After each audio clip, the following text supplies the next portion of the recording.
how to turn off or on show frequently called contacts on Truecaller. Hello guys, in today's video I'm gonna show you how to manage it easy and quick. First, open Truecaller, and now once you're here, click on your profile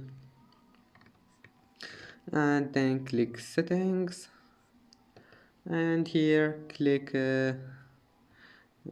calling, and here we'll find show frequently called contacts. You can turn it off or on easy, and that's it.